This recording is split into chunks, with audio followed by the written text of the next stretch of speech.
WJB0713. How to walk in the way of the greatest Creator. In response to WJB0713, Part 2. Xiefeng. Jesus made it clear long ago, before the harvest, the tares must first be gathered. Look around the world, most of the tares have already been collected and are now clearly separated from the wheat. The time for enforced purification is drawing near.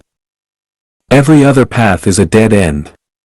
The only bright and open road before us is to heed the words of Jesus and walk in the way of the greatest Creator. The yellow race is not forsaken by the greatest Creator. If they were, they would have long since been wiped out. The fact that the greatest Creator chose me, a person of the yellow race, to first bring his way to the yellow race is proof enough. Then how did the yellow dragons avoid catastrophe? How did they fool the eyes of the greatest Creator? And why did the greatest Creator later accept the people they created? Answer: this touches upon the mysteries of life. Everything in the universe operates within the Tao. The net of heaven is vast and wide, nothing escapes it. No life form, be it God, angel, or human, can deceive the eyes of the greatest Creator. The yellow dragons did not trick the greatest Creator, nor did they escape by luck. What saved them was not external mercy, but their own transformation. In simple terms, they recognized their fault and repented. Imagine a son who has done wrong and is about to be severely punished by his father. But the moment the son sincerely realizes his mistake and repents, not only will the father no longer punish him, he will be pleased and will even teach the son how to walk the right path. The coming of Sakyamuni and Hundun baby clearly shows the greatest Creator's deep love for the yellow race. Look at yourself in the mirror. As your mental state changes, anger, defiance, remorse, or joy, your facial expression shifts accordingly. This demonstrates that when your mind enters a certain state, your bodily cells react instantly, and your external world changes with it. When you're among family or friends, if you're loud, complaining, and full of resentment, observe their emotional reactions. Then, when you are calm, peaceful, and joyful, notice how their emotions shift again. This proves that the world around us changes in response to our thoughts. Of course, this is just the surface truth. The deeper truth is that your thoughts alter the frequency of your mental waves. These frequency changes are invisible to the naked eye, yet they radiate outward like radio waves into the negative universe, which responds instantly. The yellow dragons escaped disaster precisely because, in that critical moment, the frequency of their thought waves resonated in harmony with the frequency of the greatest Creator's mercy. When you are in grave danger but still conscious, simply saying in your heart, "Greatest Creator, save me," will often bring a miracle. I have consistently emphasized that everyone's thought waves should resonate in harmony with those of Lifechanyuan. This is no trivial matter, it concerns the destination of your life. It also prepares you for the sudden onset of great events. Jesus warned us that the final moment will come when we least expect it, so we must always stay alert. I dare say that Chanyuan celestials can reach higher life spaces, not as empty talk or deception, but because this is the law of life evolution. If your thought waves long remain out of sync with those of Lifechanyuan, you will eventually leave it, because you will not be able to unlock its mysteries. Try it yourself. Use your home's remote control to try and open someone else's TV or electric gate. Will it work? Of course not. Without the same frequency, there can be no resonance, and no access.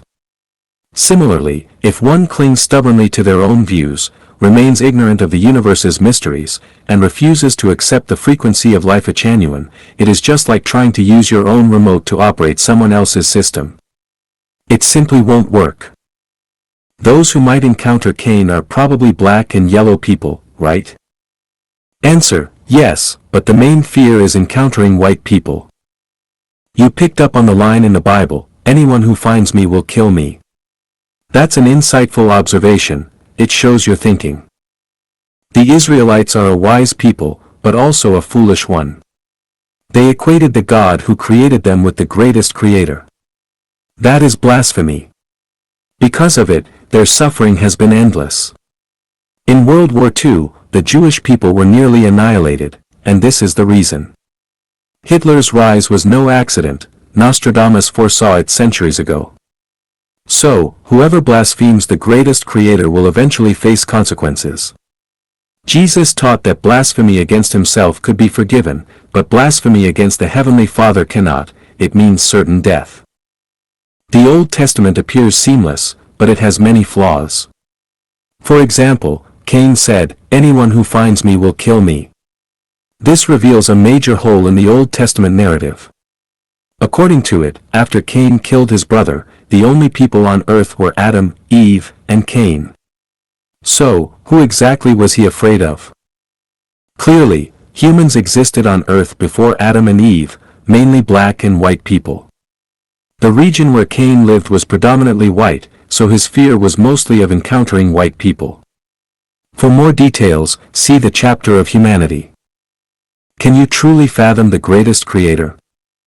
Answer: while this wasn't directly asked of me, your statement, human wisdom compared to the greatest creators is like a grain of sand to the universe, though phrased as a question, is actually an assertion. And your metaphor is vivid and accurate. To have such awareness already shows that you have come to know the greatest creator. I boldly declare, the one with the highest spiritual wisdom on this earth is me, Xiefeng. That is why I dare to guide humanity. But even so, I have already stated in the intermediate prayer. Compared to the greatest creators, wisdom, mine is like a flickering oil lamp in a storm beside the sun. My wisdom is like a drop of water seeping from a crack in the rock, while yours is like the surging ocean. That is why I never tell people to follow Xiefeng's path. Again and again, I plead with everyone to walk in the way of the greatest creator. Although I founded Lifechanyuan, I insist that if anyone gains wisdom, life, or happiness from it, the glory must go to the greatest creator. All credit belongs to him, not a sliver to me. If I ever come to think too highly of myself because I founded Lifechanyuan, and try to place myself above any Chanyuan celestial, seeking status, fame, material gain, or praise from Lifechanyuan, then I will have become a devil.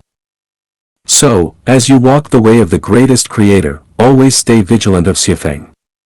The moment you sense I harbor personal ambition or ulterior motives, cast me aside without hesitation, and turn directly to the greatest creator. I am still practicing and cultivating myself. I also need your guidance and reminders, just as you may need mine. If you can regard me as a trustworthy confidant, a friend, a brother, a family member or lover, then my heart will be content, and I will be truly grateful.